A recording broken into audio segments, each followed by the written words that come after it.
Welcome guys to Pro Max Trader channel में आपका स्वागत है। तो हमारे एक बिलव सब्सक्राइबर की डिमांड पर आज हम एनालिसिस करेंगे ज्योति रेजिन्स एंड एडहेसिव लिमिटेड का। सो बेसिकली ये कंपनी करती क्या है? ज्योति रेजिन्स एक केमिकल पॉलीमर कंपनी है जो resins, acid resins, fibre reinforce product और एडिटिव बनाती है। बेसिकली जो जस्ट लाइक फेविकॉल उसके जैसे ही प्रोडक्ट बनाती है, नॉट फेविकॉल बट उसके जैसे ही product to glue in furniture और अदर थिंग्स। इनके products paints, coating, electrical insulation और इंडस्ट्रियल एप्लीकेशंस में उपयोग होते हैं। कंपनी का फोकस रिसर्च, कस्टमाइज सॉल्यूशंस और एक्सपोर्ट पर रहता है। इन्हें घरेलू और अंतर्राष्ट्रीय मार्केट दोनों में काफ़ी अच्छी पकड़ है। इनकी जो प्रोडक्ट डाइवर्सिटी है उसके बारे में बताऊं तो ये रेजिन्स, रॉ मटेरियल सप्लाई और स्पेशलिटी केमिकल में डील करते हैं। Resins, speciality chemical and raw materials. Raw material क्या जो ये एडहेसिव बनाने में और जितने भी ये रेजिन्स बनाने में काम आते हैं वो ये डिलीवर करते हैं। ठीक है, तो अभी हम इसका देखते हैं इसमें इशू क्या है। अगर मैंने जब इसका फंडामेंटल एनालिसिस किया तो मुझे पता चला कि इसके रेवेन्यू बढ़ने के बावजूद इसके प्रॉफिट ग्रोथ और मार्जिन्स कम हुए हैं। क्वार्टर 4 FY26 में रेवेन्यू 18.2.3 से बढ़कर 92.24 करोड़ रुपए हुआ है, लेकिन नेट प्रॉफिट 1.52% घटा है। इसके काफ़ी रीजंस हो सकते हैं।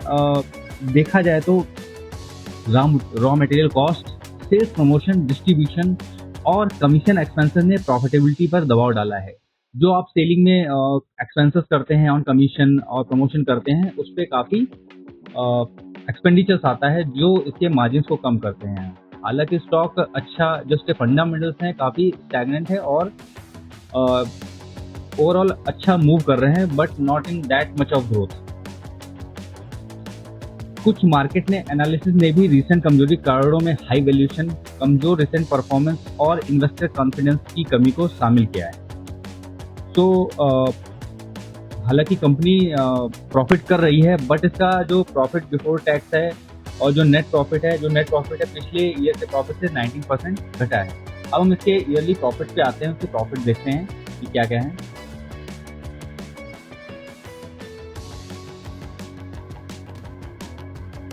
हाँ, तो इसके प्रॉफिट एंड लॉस स्टेटमेंट है ईयरली की।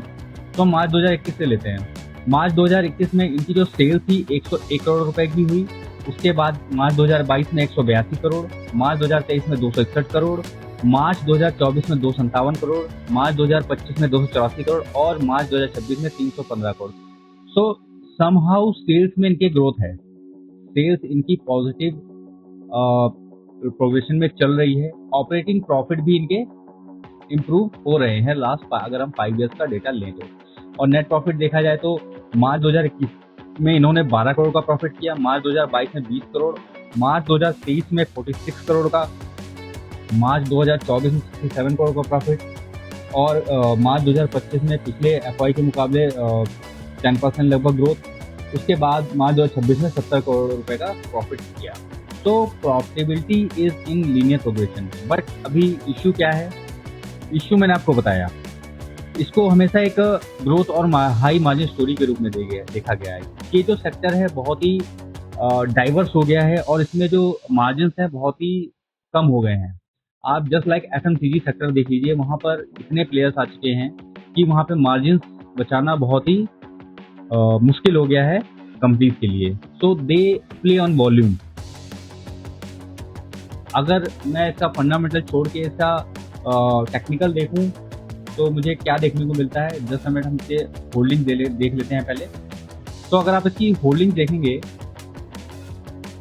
तो अभी जो प्रमोटर के पास है 54.37% स्टेक है। FII DIs और नॉट, आई थिंक इसमें ज़्यादा इन्होंने पोजीशन बना के नहीं रखी हुई है।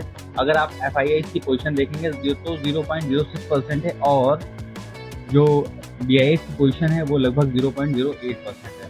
somehow they were middle of the June March में they having the good position।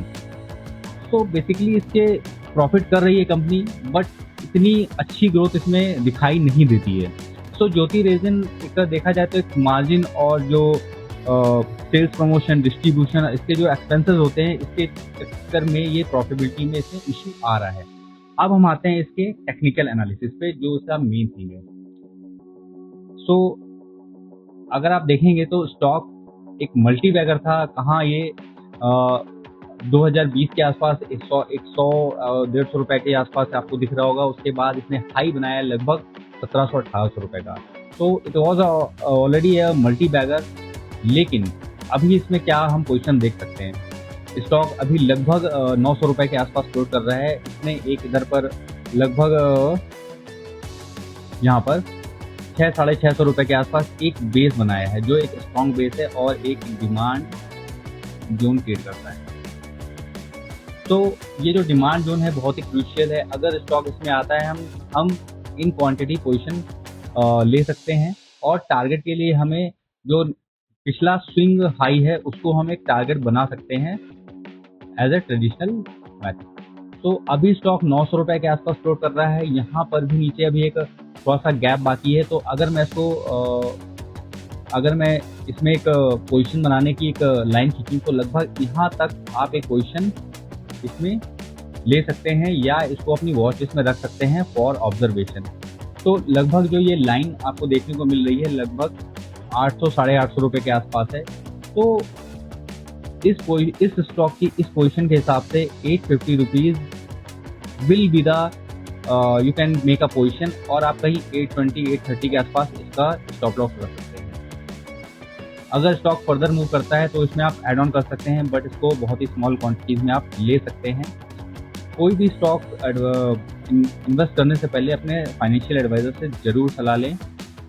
तो कैसा लगा आपको ये ज्योति रेजिन एंड एडहेसिव का वीडियो? अगर आपको और भी किसी स्टॉक का एनालिसिस चाहिए तो please comment and do like subscribe. जय हिंद।